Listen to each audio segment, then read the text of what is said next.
Hey guys, today I'm excited to show you how I make freeze-dried breakfast scrambles, and these are hearty breakfasts that will last forever. You can take them into the backcountry. They don't have to be kept cool in any way. They'll literally last for, they say the shelf life on them is 25 years, but it's even probably more than that. And I'm making a big batch of them up right now. As you can see, I got 5 dozen eggs right here that we're going to scramble, and then we're going to add meat to it. So we're going to add 3 kinds of meat and then some cheese to it. And these sausages are pre-cooked, but we're going to chop them up small and we're going to fry them a little bit, because anything that has a fair amount of fat in it, you want to get as much of the fat out as possible before you freeze dry it. Then we got about a pound of bacon crumbles, and these are diced ham chunks, and you can chunk up your own ham if you want, but these are super simple because they're already diced up. We got 2 pounds of those, and we're going to add about half of this, probably about a pound of this cheese. I'm going to show you how I make all this and freeze dry it, and this is going to make about 15 to 18 robust, hearty, generous servings, okay? Because when you're out in the bush, you wake up after a cold night in a tent, you want a big breakfast, and all you got to do with this is dump about 1.25 cups of hot water into the bag with them and wait about 10 minutes, and then you got a really good, delicious, fresh, warm breakfast.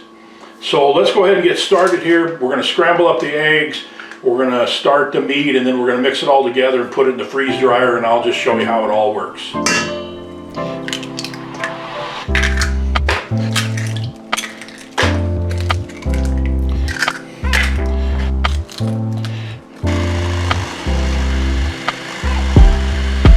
Okay, the eggs are ready. Let's start working on the meat.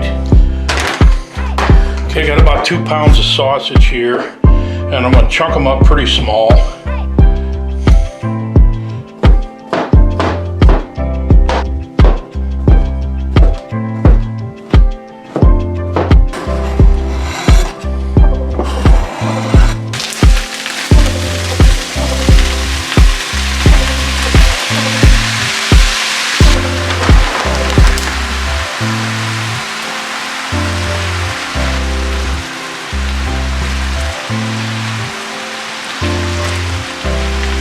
We got the meat going, and it is cooking down and frying, and now we're going to start the eggs.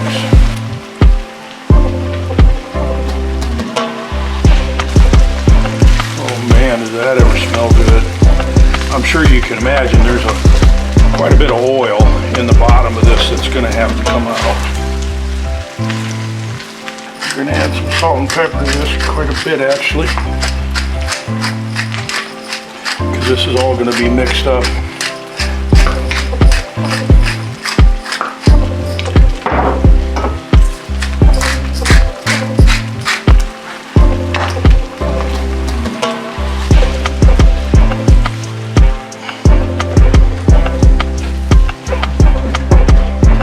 I got a little bit of brown in there because I put probably too much.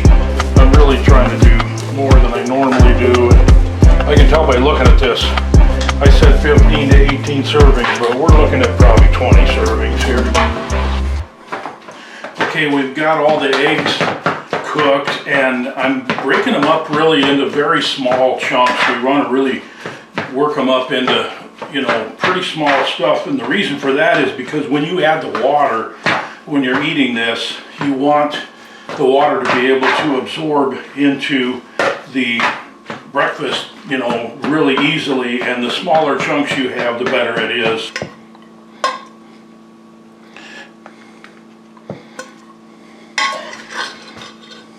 I am going to have to eat some of this right now. It smells and looks so good. There's no carbs in any of this, also, in case that is important to you. Okay. Even this out a little bit, and we'll mix it all together and put some cheese in it, and we got to then let it cool before we put it in the freeze dryer.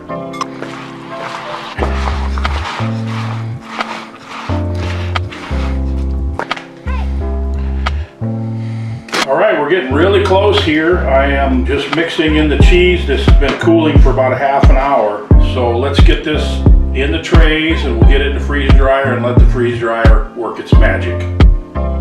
There's the finished product. I did manage to get it all in the 4 trays. I was a little bit concerned because this, like I said earlier, it's the biggest batch I ever have made.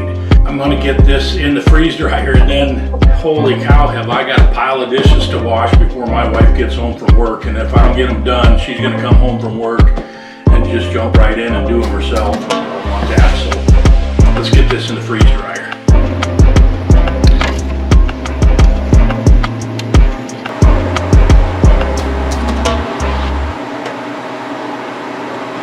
Okay, these trays are pretty full, so I'm going to give this the full 30 hours, and I will start it right now. I thought I'd talk a little bit about how freeze drying works, and it's actually pretty simple.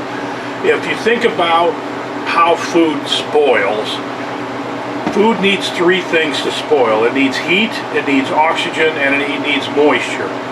And if you take any of those 3 things away, then it lasts longer. Like you put something in your refrigerator, it lasts longer because you're taking away the heat. You put it in a freezer, it lasts even longer because you're taking away the heat. You can take away the moisture, like for example, jerky. You can dry meat and you have jerky. You've got probably rolled oats or quick oats in your pantry or cupboard right now, and that's been dried, so it lasts a lot longer. So the hardest thing, of course, is to take away the oxygen. And in order for something to last long time, like years, you have to take away all 3 of those things: the heat, the oxygen, and the moisture, which is what freeze drying does. And the way it does that, it actually freezes it really cold, like 20 to 30 below, and then it starts warming it up. And as it warms up, it actually, the moisture leaves it. It's like, it's like steam. You can't actually see it or anything like that, but it's actually moisture is being vaporized, and this is sucking the moisture out of it. So by the time it's done, the temperature doesn't really matter because you've removed all of the moisture, and then you're going to put it in a bag with an oxygen absorber, and you've removed all of the moisture and the oxygen. And so it's in a Mylar bag. A lot of plastic bags, oxygen can get in and out, moisture can seep in and out over long periods of time, like years. But in this case, a Mylar bag that's completely sealed, and it's got an oxygen absorber in there, and this will literally last for many years. So that's how freeze drying works. These things are worth their weight in gold, and they're expensive. This is the medium-sized one, and I think you can find one right now, maybe on sale for under 2,500 bucks. But man, have I saved a lot of money with this thing. If you went out and bought prepared freeze-dried meals for as much as I use meals in the backcountry and in the wilderness while I'm camping and fishing, I'm sure that I have more than paid for this thing in the last 4 to 5 years that I have owned it.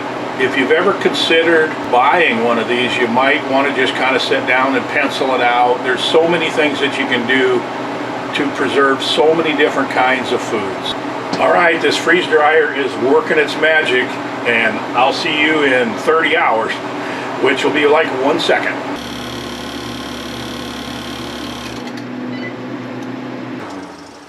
Well, my estimate of 30 hours was pretty close. It ended up being about 30 and a half hours. I let it run for an extra half hour just to make sure. So let's depressurize this thing, and we'll see you back in the kitchen.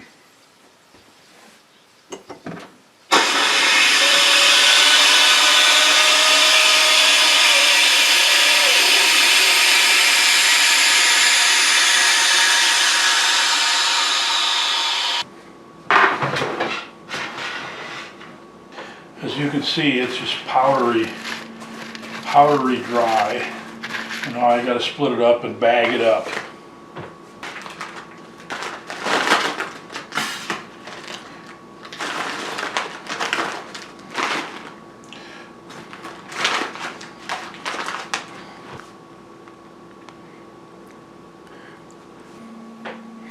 So we're going to put an oxygen absorber in each of these and then heat seal them.